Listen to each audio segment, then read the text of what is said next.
Hello, my dear students. Again, very welcome to our online Pathshala. And you are in physics class right now.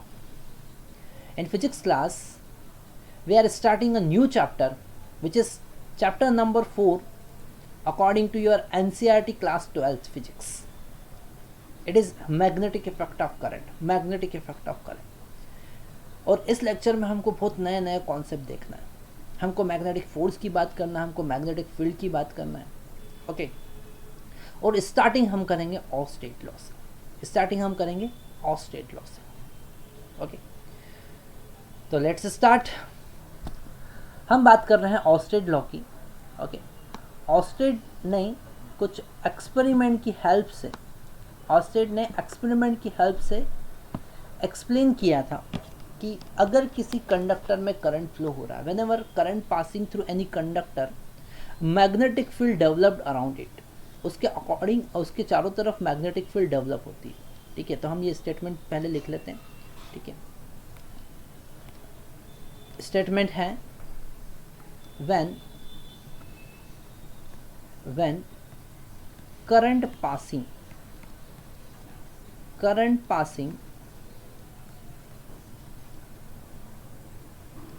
through any conductor, a magnetic field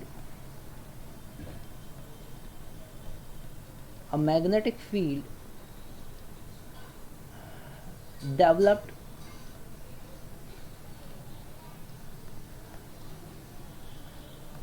around it. उसके चारों तरफ एक magnetic field develop होगी. जैसे यहाँ पर हमने एक बैटरी लगाई. ओके, बैटरी से स्विच के थ्रू एक वायर को कनेक्ट किया, तो यहाँ पर इसके चारों तरफ एक मैग्नेटिक फील्ड डेवलप होगी. ठीक है, और प्रैक्टिकली इस चीज़ का पता कैसे चला था? करंट कैरिंग कंडक्टर के पास में एक मैग्नेटिक निडल रखा था, वो मैग्नेटिक निडल डिफ्लेक्ट होने लगा. स्विच ऑन किया तो डिफ्लेक्ट हुआ, स्विच ऑफ किया तो डिफ्लेक्ट हुआ. तो डिफ्लेक्शन से पता चल रहा है कि उसके चारों तरफ एक मैग्नेटिक फील्ड डेवलप होगी. ओके, जैसे हमारे पास में एक कंडक्टर है और इस कंडक्टर में मान लेते हैं आई करंट फ्लो हो रहा है. ये आई करंट फ्लो. ओके, तो इसके चारों तरफ आई करंट फ्लो हो रहा है.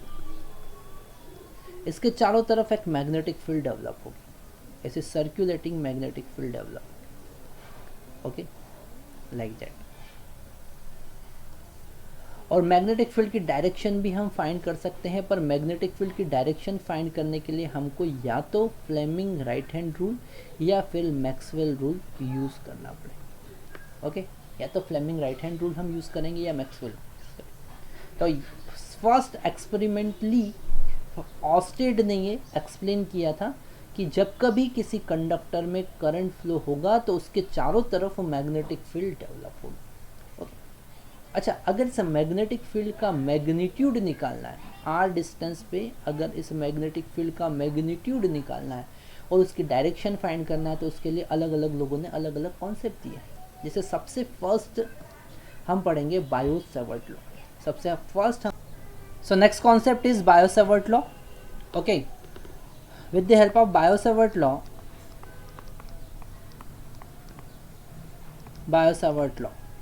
with the help of Biot-Savart law we can find the magnitude and direction of magnetic field due to current carrying conductor.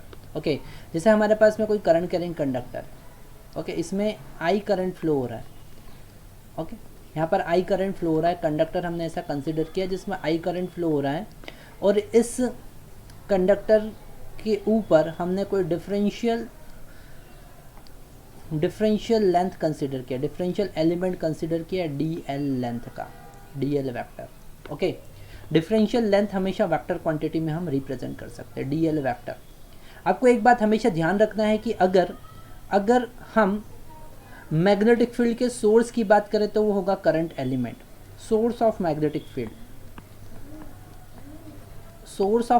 Field होगा करंट एलिमेंट. कोई current element, जैसे इलेक्ट्रिक फील्ड का source क्या होता है? Charge particle. ऐसे ही magnetic field का source क्या होगा? Current element. करंट एलिमेंट मतलब कि I into D L. I into D L. तो इसका यूनिट अगर हम लिखना चाहें तो वो क्या होगा, ampere metre, ampere metre. Okay, जैसे हमारे पास चार्ज होता है उसका यूनिट कूलम होता है, ऐसे ही करंट एलिमेंट मैग्नेटिक फील्ड का सोर्स है, उसका यूनिट होगा एम्पियर मीटर। ओके, जैसे हमारे पास में मैग्नेटिक चार्ज को अगर हमको डिफाइन करना है, मैग्नेटिक चार्ज को, तो वो एम्पियर मीटर की हेल्प से हम डिफाइन करेंगे। ओके, ये मैग्नेटिक चार्ज एक टाइप का, या मैग्नेटिक पोल स्ट्रेंथ भी हम कह सकते हैं, जिसे हम आईडीएल से रिप्रेजेंट करते हैं। तो ये मैग्नेटिक फील्ड का सोर्स है। ओके, इससे आर डिस्टेंस पे अगर हमको मैग्नेटिक फील्ड निकालना है, मान लेते हैं यहाँ से इससे आर वेक्टर डिस्टेंस पे किसी पॉइंट पी पर हमको अगर मैग्नेटिक फील्ड निकालना है, तो बायो-सैवर्ट ने उसके लिए मैथमेटिकल एक्सप्रेशन दिया है। उसने कहा है कि मैग्नेटिक फील्ड, सबसे पहले हम पैरामीटर्स देख लेते हैं, कौन कौन से पैरामीटर्स हमारे पास में है। हमारे पास में है सबसे पहले आईडीएल, जिसको हम लिखेंगे करंट एलिमेंट, ओके। तो according to Biot-Savart law, differential magnetic field, अब डिफरेंशियल पार्ट के कारण यहाँ पर डिफरेंशियल मैग्नेटिक फील्ड डीबी जो होगा, ओके, वो करंट एलिमेंट के डायरेक्टली प्रोपोर्शनल होगी, पहला पैरामीटर। ठीक है, तो हम लिखेंगे first, differential magnetic field dB is directly proportional to the current element. Okay, differential magnetic field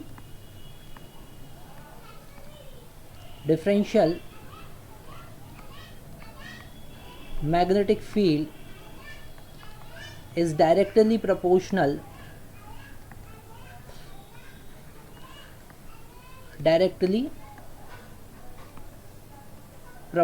to current element. Okay, same as it is the Coulomb's law. You know very well electric field is inversely proportional to the square of distance between, तो दूसरा parameter है r is the distance between current element and point जहाँ पर हमको magnetic field find करना है। तो according to Biot-Savart law, this differential magnetic field is inversely proportional to the square of distance. तो फर्स्ट कॉन्सेप्ट हमको ये मिला, सेकंड कॉन्सेप्ट और थर्ड कॉन्सेप्ट यहाँ पर है, ध्यान से हमको समझना है। अगर इस डी एल वेक्टर और आर वेक्टर के बीच का एंगल थीटा है, ओके, तो theta is the angle between dl vector and r vector. So this dB is also directly proportional to the sine of theta, sine of angle between r vector and dl vector. तो ये तीन point हमको combine करना है। तो जब हम combine करेंगे तो हमको डिफरेंशियल मैग्नेटिक फील्ड अब मिला dB is equal to, proportional का साइन लगाएंगे, dB is proportional to IDL sine theta divided by R square. जब प्रोपोर्शनल का साइन हम हटाते हैं तो हमारे पास एक कांस्टेंट मिलता है, वो होता है mu naught divided by 4 pi IDL sine theta by R square. Okay, तो अल्टीमेट हमको डिफरेंशियल मैग्नेटिक फील्ड का एक्सप्रेशन क्या मिला, mu naught IDL sine theta divided by 4 pi R square. अब यहाँ पर म्यू नॉट क्या चीज़ है, ठीक है। सबसे पहले हम बात करते हैं म्यू नॉट डिवाइडेड बाय 4 पाई, इस कांस्टेंट का वैल्यू होता है 10⁻⁻⁷। ओके, और हम यहाँ से यूनिट निकाल सकते हैं। यूनिट क्या होगा, मैग्नेटिक फील्ड का यूनिट होता है tesla. So tesla metre square divided by ampere into metre. तो हम लिख सकते हैं tesla metre divided by ampere. Okay, इस तरीके से हम म्यू नॉट को समझ सकते हैं।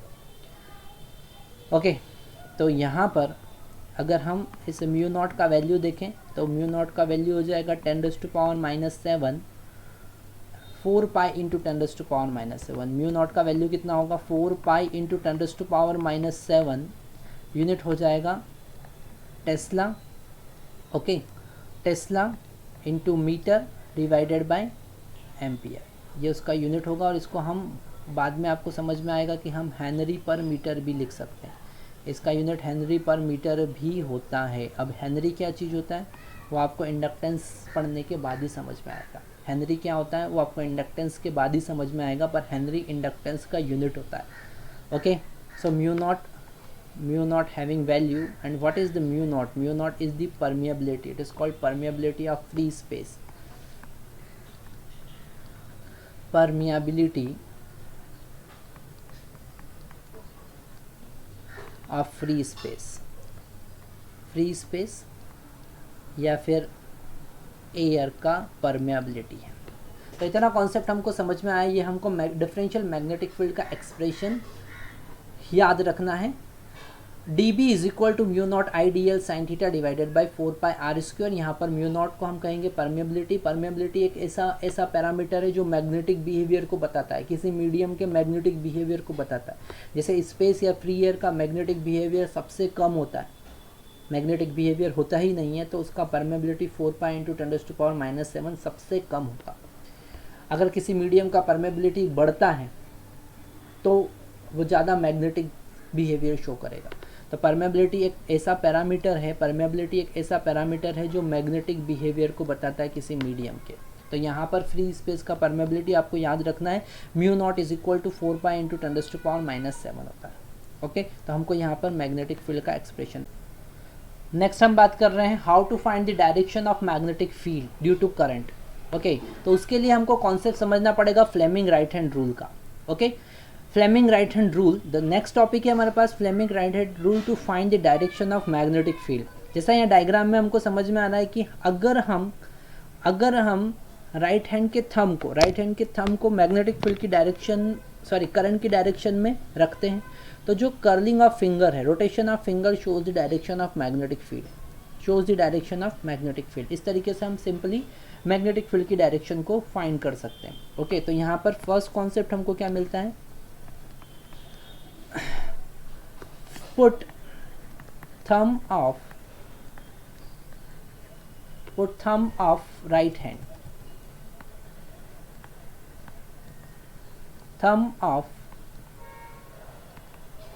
hand along the direction of current,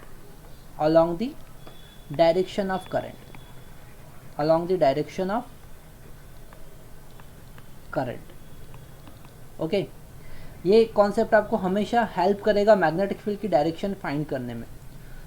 put the thumb of right hand along the direction of current, then curling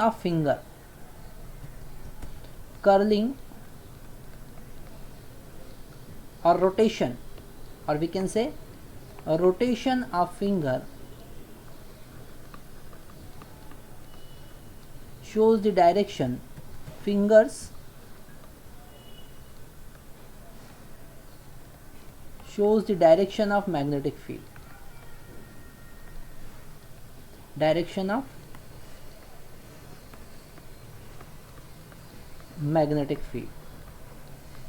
okay. यहाँ पर एक और इम्पोर्टेंट कॉन्सेप्ट हमको समझना है कि अगर हमने करंट को सर्कुलेट किया तो हम डायरेक्शन को इंटरचेंज कर सकते हैं।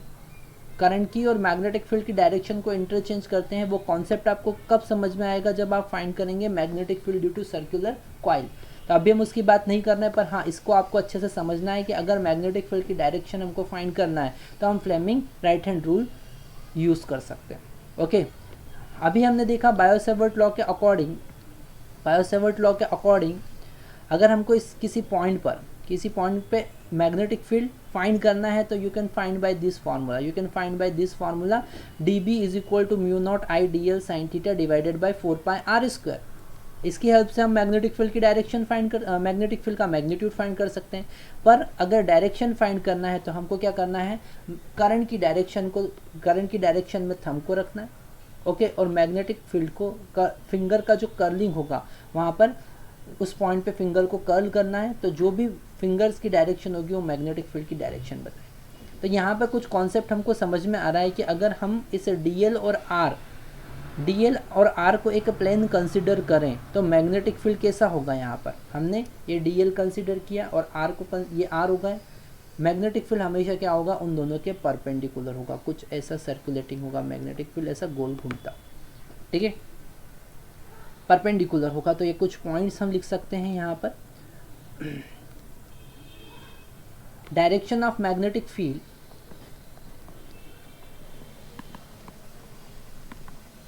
Direction of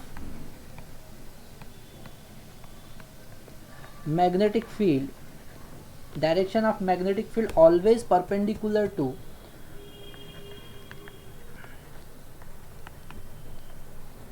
always perpendicular to the dl vector, differential displacement differential element vector and r vector। Okay, तो इस अगर हमको वेक्टर फॉर्म बताना है, वेक्टर फॉर्म बताना है तो किस तरीके से हम बताएंगे, है ना। हमको पता है यहाँ पर आई डी एल साइन थीटा हमारे पास में है, ओके, और इस डी एल साइन थीटा को अगर हम ऐसा लिखें, अगर हम यहाँ पर डी एल वैक्टर और आर कैप वैक्टर या आर वैक्टर का अगर क्रॉस प्रोडक्ट निकालते तो मिलेगा हमको D L into R into sine theta. Okay, इस आर से अगर हम डिवाइड करें तो डी एल वैक्टर क्रॉस, और यहाँ पर एक यूनिट वेक्टर भी हमको मिलेगा जिसका डायरेक्शन डीएल और आर के परपेंडिकुलर होगा, जिसका डायरेक्शन इस डीएल और आर के परपेंडिकुलर होगा, क्योंकि क्रॉस प्रोडक्ट हमेशा वेक्टर प्रोडक्ट होता है। तो यहाँ से DL vector cross R vector divided by R हम लिखते हैं तो हमको मिलेगा DL sine theta N cap.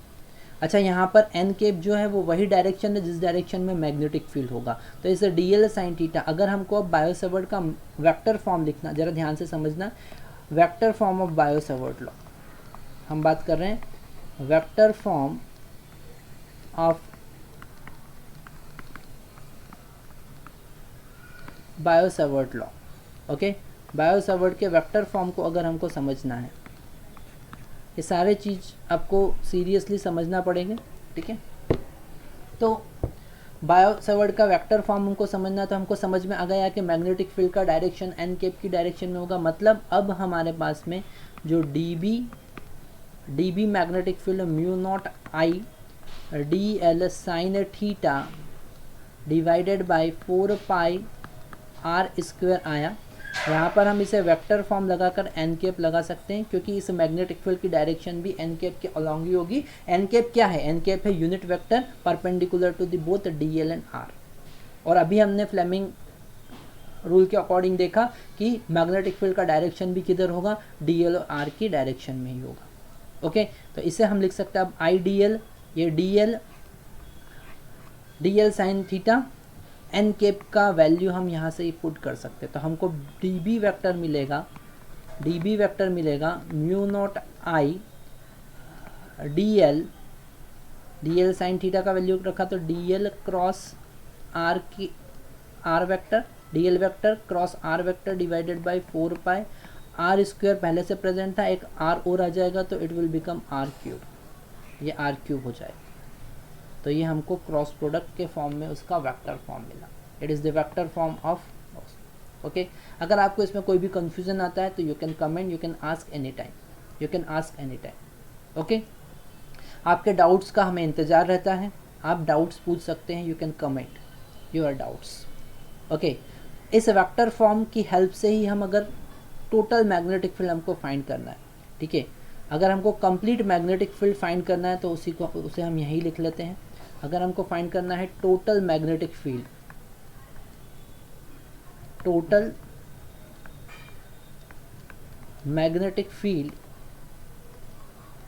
Due to current, हम यहाँ पे करंट एलिमेंट की बात कर रहे थे, पर अब हम बात करें अगर हमको, क्योंकि करंट कभी भी आइसोलेटेड नहीं होता है, ओपन पाथ पे कभी भी करंट फ्लो नहीं होता। तो हमने मान लिया कोई करंट ऐसा किसी सर्कुलेटिंग पाथ पर फ्लो हो रहा है और इसके कारण हमको यहाँ पर किसी पॉइंट पर मैग्नेटिक फील्ड निकालना है, तो इस पूरे क्लोज पाथ पर, इस एल पाथ पर हमको क्या करना पड़ेगा? मैग्नेटिक फील्ड को इंटीग्रेट करना पड़ेगा। ओके, मैग्नेटिक फील्ड को नहीं, इस फॉर्मूले को इंटीग्रेट करना पड़ेगा। मतलब हम लिखेंगे integration on close path L mu naught I dl vector cross r vector divided by 4 pi r cube. ये हमको टोटल मैग्नेटिक फील्ड का एक्सप्रेशन हमको इंटीग्रेट करना पड़ेगा। अगर आप ऐसा सोचते हैं कि हम इस फार्मूले को भी इंटीग्रेट कर सकते थे, अगर हम ऐसा सोचें कि अगर आप इस स्केलर फॉर्म में जो हमको फार्मूला मिला था इसे भी इंटीग्रेट कर सकते थे, तो स्केलर फॉर्म में आपको इंटीग्रेट नहीं करना है, क्योंकि वेक्टर हो सकता है कि सारे छोटे छोटे पार्टिकल हैं उनका वेक्टर कंपोनेंट कहीं अलग आए और हो सकता है कैंसिल भी कर दे। तो आपको हमेशा वेक्टर फॉर्म में ही इंटीग्रेट करना है। ये बात ध्यान रखना है, किसी वेक्टर क्वांटिटी को अगर इंटीग्रेट करना है तो वेक्टर फॉर्म में ही इंटीग्रेट करना है। स्केलर फॉर्म में केवल मैग्नीट्यूड का एडिशन होता है। ओके, आपको वेक्टर एडिशन करना होगा, इसलिए वेक्टर फॉर्म में ही हम इंटीग्रेट करेंगे। ओके, तो ये सारे कॉन्सेप्ट हमको समझ में आए। हमको इस लेक्चर में ये समझ में आता है कि किस तरीके से मैग्नेटिक फील्ड हम फाइंड कर सकते हैं। दूसरा हमको समझ में आता है किस तरीके से हम डायरेक्शन बना सकते हैं। फ्लेमिंग राइट हैंड रूल के अकॉर्डिंग किस तरीके से हम डायरेक्शन फाइंड कर सकते हैं। हमें वेक्टर फॉर्म समझ में आया। उस Fleming right hand rule to find the direction of magnetic field, उसके कॉन्सेप्ट से हम फाइंड कर सकते हैं vector form of Biot-Savart law. Biot-Savart का वेक्टर फॉर्मूला हम डिराइव कर सकते हैं और इसी फॉर्म को हम आगे यूज़ भी करेंगे। ओके, ये बोर्ड पॉइंट ऑफ व्यू से भी सारे इंपॉर्टेंट कॉन्सेप्ट हैं और इन्हीं कॉन्सेप्ट के बेस पर हम आगे मैग्नेटिक इफेक्ट ऑफ करंट के सारे कॉन्सेप्ट समझेंगे। तो आपको एक भी कॉन्सेप्ट आगे मिस नहीं करना है। नेक्स्ट लेक्चर में हम बात करेंगे मैग्नेटिक फील्ड, हम इसके एप्लीकेशंस की बात करेंगे, बायो-सावर्ट लॉ के एप्लीकेशंस की बात करेंगे। हम बात करेंगे magnetic field due to straight conductor.